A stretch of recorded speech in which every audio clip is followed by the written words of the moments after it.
এই যে একটা অবলা জীব দেখবেন ইংয়ের বগল বলবো আমি কোনোদিন চাপং নাই বুঝছেন, দেখতে কিন্তু খুব ভয়ানক।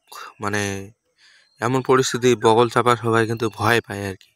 দেখো মুই ইংয়া কিভাবে বস করং, কিভাবে ইংয়া ভালোবাসাটা দাং, কিভাবে ভালোবাসা দিতে দিতে ইংয়ের মানে একদম সেই জায়গায় পৌঁছে যান। দেখে নিলে এমন একটা জীব যে ইমাক মনে করে এই যে অবলা জীব, এদেরকে ভালোবাসিলে অবশ্যই ভালোবাসা পাওয়া যায়, এটা একেবারে 100%, যা মানুষের মধ্যে হয় না কোনোদিন। ঠিক আছে, মানে জীব ওই যে কোথায় কইছে না, কোথায় বলতে কি স্বামী বিবেকানন্দ যে বলেছিলেন যে জীবে প্রেম করে যেই জন সেই বিষে ঈশ্বর, বুঝছেন? তো জীবে প্রেম যে ব্যক্তিরা করতে পারে না সেই বিষয়ে ঈশ্বর, সে কখনোই সফলতা পায় না।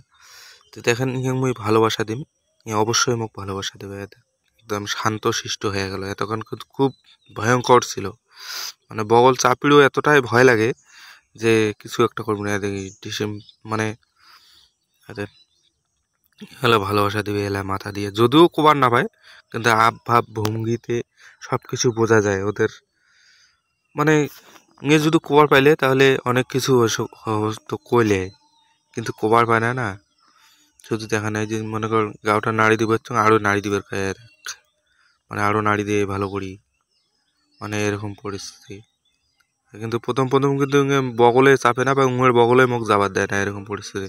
আস্তে আস্তে দেখিস উঙে এলা মুখ ইয়ে না গাইছে লিঙ্গ না, তো ভয় তো এখন আর নাগে, কম ভয় নয়, শক্তিশালী একদম। যদি একবার মুখ দেয় না, কুত্তি দেয় যে চটকি উল্টি পড়ি, মানে বলার ভাষা নেই বুঝছেন।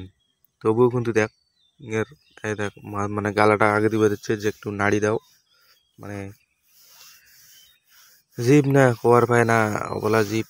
সেই জন্য বলছি যে কোনো মানে অবলা জীবকে, যেমন কুকুর, গরু, ছাগল, এলে ভালোবাসা দিবেন, অবশ্যই ভালোবাসা পাবেন। তার হয়তো মুখ দিয়ে কোবার না পাইলেও তার আব ভাব ভঙ্গিতে অনেক কিছুই বুঝে যায়। সে কিন্তু ভালোবাসা দিতে জানে, ভালোবাসা দেয়, দেখলে কিন্তু সে বগল চাপে। মানে এরকম ভাবে ভালোবাসা 2-4 দিন দেবেন, অবশ্যই তোমাকে দেখলে আওয়াজ দিবে, দেখলে যেন তার ইয়া করবে, আওয়াজ দিবে। এই প্রাণীদেরকে ভালোবাসা একটা মোর ছোটবেলা থেকে অভ্যাস। মুই যে কোনো ব্যক্তি, কুকুর, গরু এলে ভালোবাসাটা কি বেশি দেন বুঝছেন, তাদের সঙ্গে যেন একটা আমার গভীর সম্পর্ক জড়িয়ে আছে। দেখিস কেমন ইয়ে না গাইছে, ইয়ে ইচ্ছে করলে না মুখ কতক্ষণে একদম ফেলে দিবার পাইলে কিন্তু দিবে না। দেখ কেমন আলিঙ্গন দিয়েছে, দেখতে দেখতে গরুটা একদম যেন শান্তশিষ্ট হয়ে গেল।